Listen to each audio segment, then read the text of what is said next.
최근 3년간 캄보디아 출국자와 한국 입국자 수의 차이가 매년 수천 명에 달하는 것으로 집계되면서 매년 수천 명의 한국인이 캄보디아로 출국한 뒤 귀국하지 않는 충격적인 상황이 공식 통계로 확인됐습니다. 이는 단순 납치 감금 신고 건수를 훨씬 뛰어넘는 규모로 캄보디아 내 범죄 조직에 의해 통제당하고 있는 한국인의 수가 최소 2천에서 3천 명에 달할 것이라는 현지 관계자들의 증언에 무게를 싣고 있습니다. 2025년 10월 21일 캄보디아 수도 프놈펜의 턱틀라 불교 사원에서 충격적인 사실이 밝혀졌다. 범죄 조직에 의해 고문당해 숨진 한국인 대학생의 시신을 화장한 바로 그 사원에 추가로 한국인 시신이 더 안치되어 있다는 것이 확인된 것이다. 연합뉴스가 푸놈펜 턱틀라 불교 사원 관계자들로부터 확인한 결과 현재 시신 안치실에는 한국인 국적자로 확인된 시신 3구가 보관되어 있다. 턱틀라 사원에서 화장 업무를 담당하는 현지인 직원은 어제 화장한 한국인 대학생을 빼고도 한국인 시신 3구가 현재 냉동 안치실에 보관되어 있고 내부 보고서에도 기록되어 있다고 설명했다. 더욱 충격적인 것은 이 직원이 밝힌 추가 정보였다. 냉동 안치실에는 시신 100구를 층층이 보관할 수 있는데 현재 100구가 거의 꽉 찬 상태라고 덧붙였다. 사원 내부 보고서에는 한국인 시신 3구의 성별이 모두 남성으로 기재되어 있으며 사인은 일제히 심장마비로 기록되어 있다. 외교부는 캄보디아 푸놈펜 턱틀라 사원에 50대 중반 1명, 60대 초중반 3명 등 한국인 남성 시신 4구가 안치되어 있으며 4명 모두 병사한 것으로 파악된다고 밝혔다. 현재까지 4명 모두 범죄 연루 정황은 파악된 바 없다고 외교부는 전했다.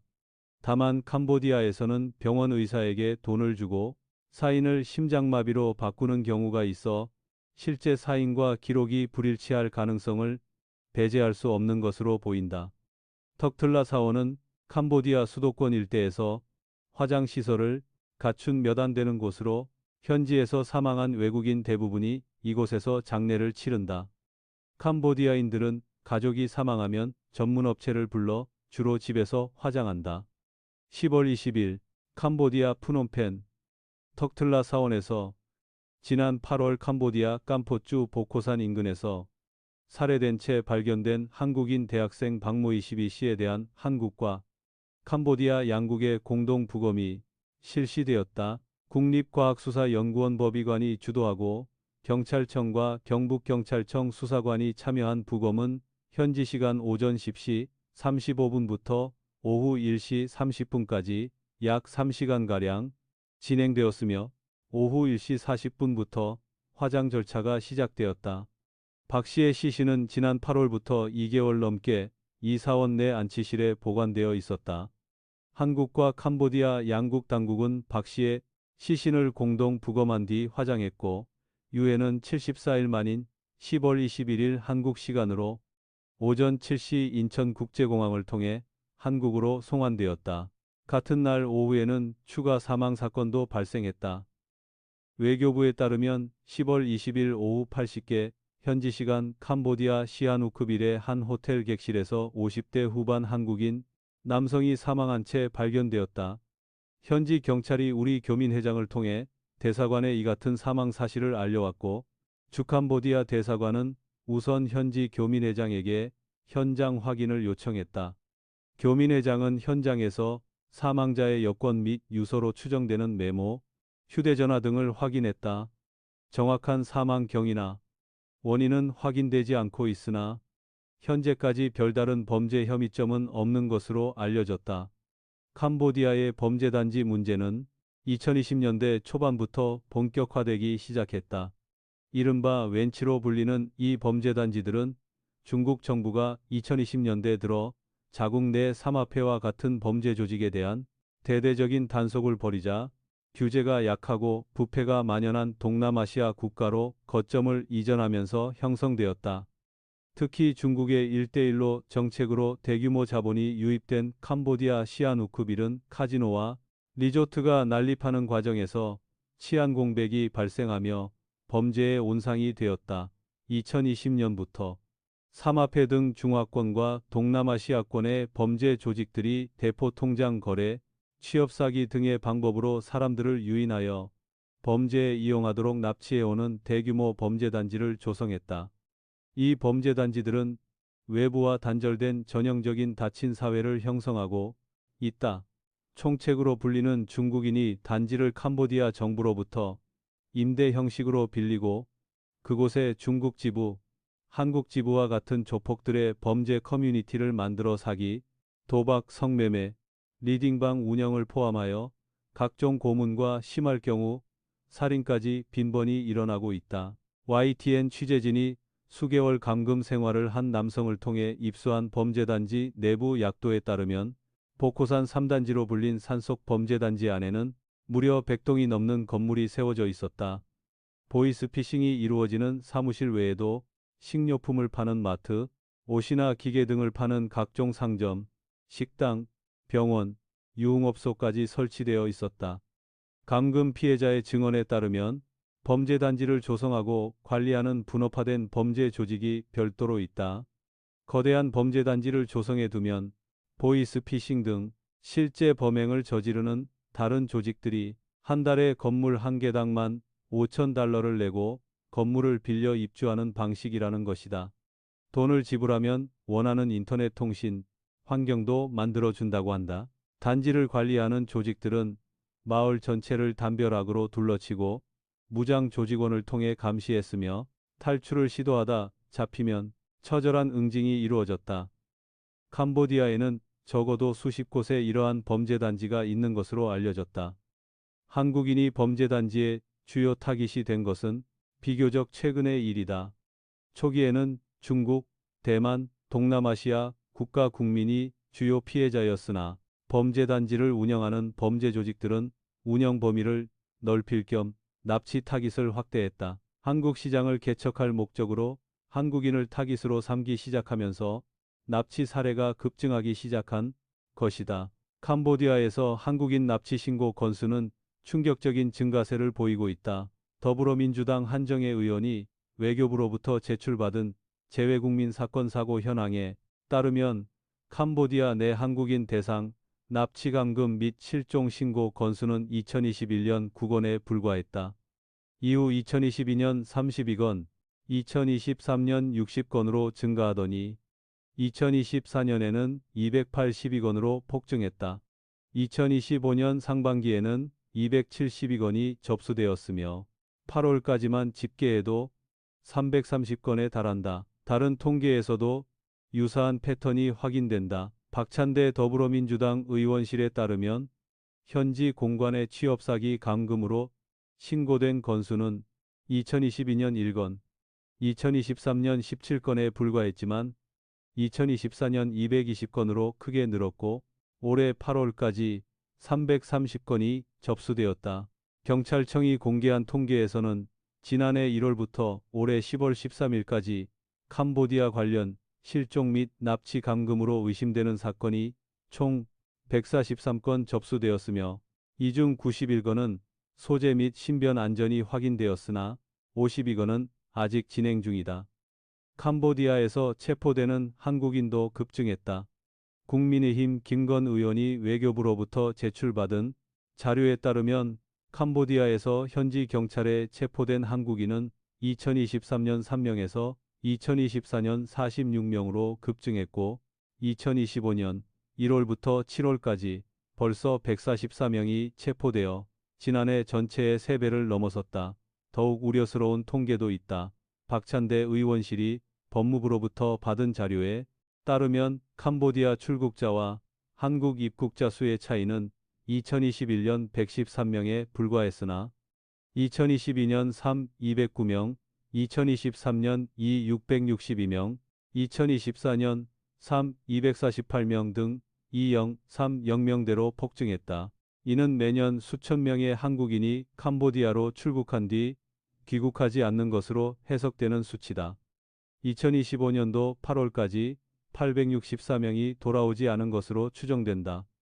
여기에 더해 태국, 베트남 등 인접국을 통해 캄보디아로 들어간 뒤 돌아오지 않은 경우도 적지 않을 것이란 추정도 나온다. 캄보디아 이민청이 집계한 캄보디아 입국 한국인 수는 우리나라 통계보다 특정 연도의 경우 2배 가까이 많다.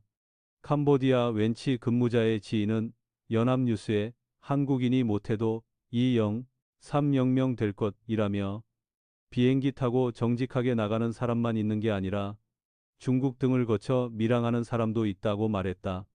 피해 사례들은 참혹하다. 경북 예천군 출신의 대학생 박모 씨 22는 캄보디아 박람회에 다녀오겠다며 2025년 7월 17일 집을 떠났다.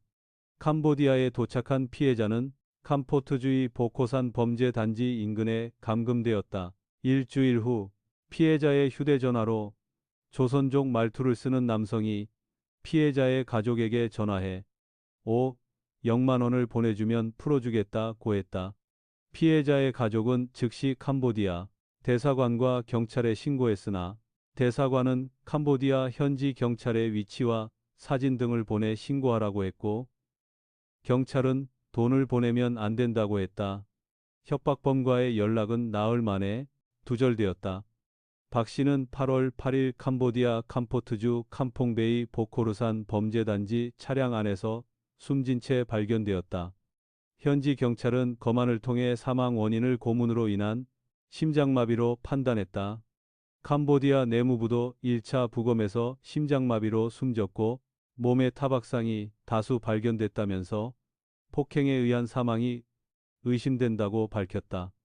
텔레그램 범죄와의 전쟁이 운영진이 공개한 영상에는 피해자로 추정되는 인물이 마약을 강제로 흡입당한 뒤 캄보디아에 오게 된 경위를 일당에게 설명하는 장면이 담겼다.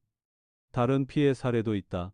IT 관련 업무를 하면 월 800만 원, 일 500만 원의 수익과 1인 1식 숙식, 항공편을 제공해 준다는 광고를 보고 2025년 2월 캄보디아를 찾았던 27세 남성은 말다툼 후 귀국시켜주겠다며 차에 태워졌지만 공항이 아닌 포이펫의 범죄단지로 끌려갔다. 도착한 곳은 공무원 사칭 보이스피싱을 하는 범죄단지였고 이를 거부하자 조선족 관리가 전기 충격기를 들이대며 하지 않으면 매일 고문당할 것이라 협박했다. 그는 100여 일간 쇠파이프와 전기 충격기로 구타당하며 수갑에 묶인 채 생활했다. 현지에 도착한 피해자들은 여권을 빼앗기고 외부와 격리된 건물에 감금된 후 하루 12시간이 넘는 강제노동에 시달리며 보이스피싱, 로맨스 스캠, 암호화폐, 투자 사기 등의 범죄를 강요받았다.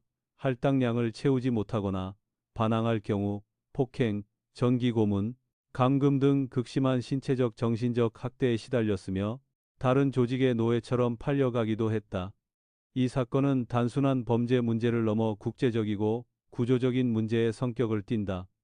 유엔은 2023년 보고서를 통해 캄보디아와 미얀마 등지에서 수십만 명이 온라인 사기 범죄에 강제로 동원되고 있다고 밝혔으며 이 사건은 해당 범죄의 일부로 파악된다. 국제사회는 캄보디아 정부가 범죄 조직의 활동을 사실상 방조하고 있으며 일부 권력층이 유착되어 있다는 의혹을 지속적으로 제기하고 있다.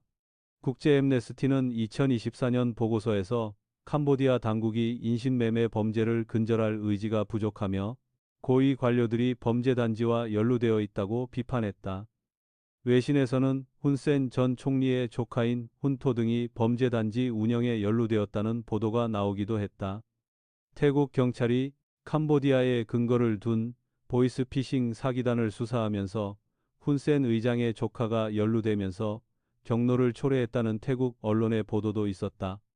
캄보디아 사기센터 네트워크를 조사하던 캄보디아 언론인 매크 다라는 조사 중 캄보디아 당국에 체포된 후 2024년에 언론 활동을 그만두겠다고 돌연 발표했다. 미국의 소리에 의하면 매크뿐만 아니라 캄보디아 내에서 범죄단지 문제에 대해 취재하는 기자들이 정부 당국의 협박을 받았다고 한다. 캄보디아는 2025년 국경 없는 기자회 언론자유지수 조사 대상 세계 180개국 중 161위로 매우 나쁜 범위에 위치한 나라다.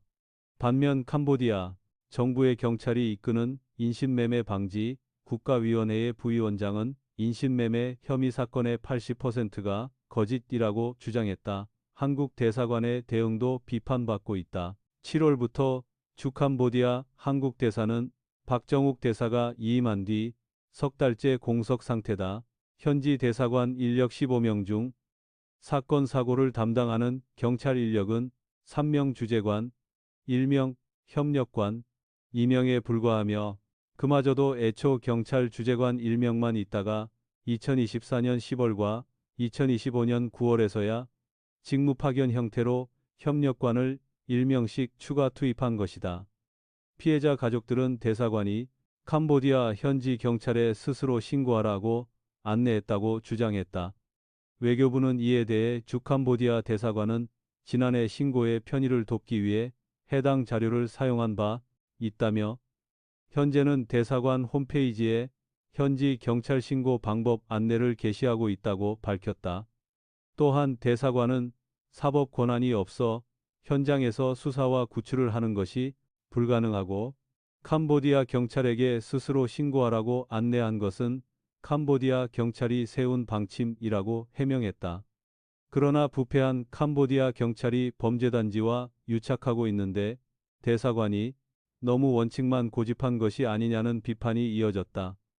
한국 대사관과 한인회의 도움으로 탈출하여 경찰서를 찾아 대사관 직원의 도착을 기다리는 동안 피해자를 납치한 갱단원이 총기를 소지한 채 경찰서로 들어와 서장과 농담을 주고받았다는 경험담이 보도될 정도다. 사건 해결의 또 다른 어려움은 일부 피해자가 감금 상태에서 벗어나기 위해 다른 사람을 유인하는 등 범죄에 가담하는 경우다. 이들은 감시자 역할을 하거나 새로운 피해자를 모집하는 데 동원되며 피해자인 동시에 가해자가 되는 복잡한 상황에 놓이게 된다. 캄보디아와 한국을 오가며 계속해서 피해자를 모집하는 간부급 혹은 공범이 된 피해자들이 존재하는 것으로 보인다. 범죄단지 내에서 근무하는 상담원과 팀원에는 한국인과 중국인, 조선족이 혼재해 있다. 비상장 주식, 코인, 로또 환불금, 로맨스 스캠, 검찰 사칭 등과 같은 스토리가 자극적일수록 매출이 높아지며 스토리 구성력이 뛰어난 작가 역할의 상담원은 다른 조직으로 스카웃되기도 한다고 한다. 한국 정부는 사태의 심각성을 뒤늦게 인식하고 대응에 나섰다. 이재명 대통령은 국무회의 모두 발언에서 무엇보다 피해자들을 보호하고 또 사건에 연루된 한국인들을 신속하게 국내에 송환해야 한다며 가용자원을 총동원해 신속하고 정확하고 확실하게 이 문제에 대응해 달라고 지시했다. 외교부는 2025년 10월 16일 캄보디아 현지에서 한국인 납치 실종 등의 피해가 크게 늘어나자 시아누크빌에 대해 출국 권고에 해당하는 여행경보 3단계를 발령했다. 푸놈펜시에는 2단계 여행 자제, 시아누크빌주와 캄포주 보코산 지역, 바베시에는 특별여행주의보를 각각 발령했다. 외교부는 특별여행주의보가 발령되는 지역을 방문할 예정인 국민들은 방문을 취소 연기해 주기 바란다며 동지역에 체류 중인 국민들은 안전한 지역으로 이동해 주기를 바란다고 당부했다. 경찰청은 현지의 코리안 데스크 설치를 비롯한 총력 대응을 추진하겠다고 발표했다. 10월 23일 서울 여의도에서 국제경찰청장 회의가 개최되는데 23일에 캄보디아와 양자회담을 갖고 코리안 데스크 설치를 위한 업무 협약 체결 및 경찰 파견 등을 의제로 다룬다. 코리안 데스크가 설치되면 필리핀, 태국에 이어 세 번째다. 조현 외교부 장관은 10월 16일 캄보디아 측에 현장 단속이 있었고 이 과정에서 한국인 10여 명이 체포되었다고 했다. 이 사건과는 별개로 한국인 2명도 캄보디아 경찰에 의해 무사히 구출되어 귀국 예정이라고 이야기했다. 조 장관은 캄보디아 사태와 같은 케이스에 대응하기 위해 영사 인력을 40여 명 늘릴 계획이라고 하였다. 10월 17일에는 캄보디아 수사 당국이 범죄 단지들을 단속할 때 체포된 한국인 64명이 대한항공 전세기를 통해 국내로 송환되었다. 전세기에만 호송 경찰관 190여 명이 동승했다. 경찰은 이들 중 59명에 대해 구속영장을 신청했으며 대부분 캄보디아 범죄단지에서 보이스피싱이나 로맨스 스캠, 코인 투자 사기 등 온라인 사기 범죄 등의 가담한 혐의를 받고 있다. 더불어민주당 박찬대 의원은 9월 30일 재외국민 보호 체계를 강화하는 재외국민 보호를 위한 영사조력법 일부 개정안을 대표 발의했다. 개정안의 골자는 외교공관의 기능을 신고 안내 중심에서 탐지 대응으로 전환해 주재국의 정세, 안전 상황 및 재외국민 사건 사고, 추이 등을 수집 분석하도록 한 것이다. 인천 프놈펜 항공 노선을 운항 중인 대한항공과 아시아나항공은 2025년 10월 16일 올해 출발 캄보디아행 항공편 구매자들의 예약 취소 위약금을 면제한다고 발표했다. 캄보디아행 항공편 운항이 축소되고 여행 상품 판매가 중단되었으며 일부 지방자치단체는 캄보디아와의 교류 사업을 잠정 중단했다. 2025년 10월 중순을 기준으로 캄보디아 전역에 존재하던 범죄단지들이 대한민국 내에서 이어지는 언론 보도와 대한민국 정부의 대응 이후 대거 비워지고 있는 것으로 확인되었다. 푸놈펜 근교의 태자단지, 망고단지, 원구단지 등이 폐쇄되거나 탈출 행렬이 포착되었다. 그러나 새로운 우려도 제기되고 있다. 다수의 캄보디아 범죄 조직 일당들이 육로를 통해 인접국인 라오스로 이동하고 있다는 것이다. 이러한 과정 속에서 납치된 피해 한국인들이 라오스로 끌려가고 있으며 범죄 행위에 가담한 한국인들도 라오스로 이동하고 있다. JTBC의 보도에 따르면 범죄단지 운영 조직들 대다수가 라오스의 골든 트라이앵글 지대에 새 범죄단지를 조직했으며 육지로 밀입국을 하기 때문에 출입국 기록도 남지 않는다. 현재 상황은 여전히 유동적이다. 턱틀라 사원에 안치된 한국인 시신들의 정확한 사인을 밝히는 것부터 여전히 캄보디아에 남아있거나 라오스로 이동한 한국인들을 구출하는 것까지 해결해야 할 과제가 산적해 있다. 캄보디아 정부와의 외교적 갈등, 부패한 현지 경찰과의 공조 문제, 피해자인 동시에 가해자가 된 한국인들의 법적 처리 문제 등 복잡한 이슈들이 얽혀 있다. 전문가들은 이 문제가 단기간에 해결되기 어려울 것으로 전망한다. 범죄 조직이 국경을 넘나들며 활동하고 현지 권력층과 유착되어 있으며 경제적 어려움에 처한 한국 청년들이 고수익에 현혹되어 계속 유입될 가능성이 있기 때문이다. 정부는 외교적 노력과 함께 국내에서 이러한 취업 사기를 근절하기 위한 예방, 교육과 단속을 강화해야 할 것으로 보인다. 대한민국 정부와 언론은 해외 취업 사기 피해를 막기 위해 주의사항을 강조하고 있다. 비정상적으로 높은 급여나 비현실적인 근로 조건을 제시하는 온라인 구인 광고를 경계해야 하며 채용 과정이 비대면으로 지나치게 간단하거나 회사 정보가 불분명할 경우 의심해야 한다. 출국 전 반드시 외교부 해외안전여행 웹사이트에서 방문 국가의 여행 경보 단계를 확인하고 위험 지역 방문을 자제해야 한다. 이번 사태는 세계화 시대 국제범죄의 복잡성과 재외국민 보호의 중요성을 다시 한번 일깨워주고 있다. 턱틀라 사원에 안치된 백구의 시신이 상징하듯 이 문제는 단순한 개인의 불운이 아니라 국제범죄 조직, 부패한 정부, 경제적 불평등이 결합된 구조적 문제다. 한국 정부와 국제사회의 지속적인 관심과 노력만이 더 이상의 비극을 막을 수 있을 것이다.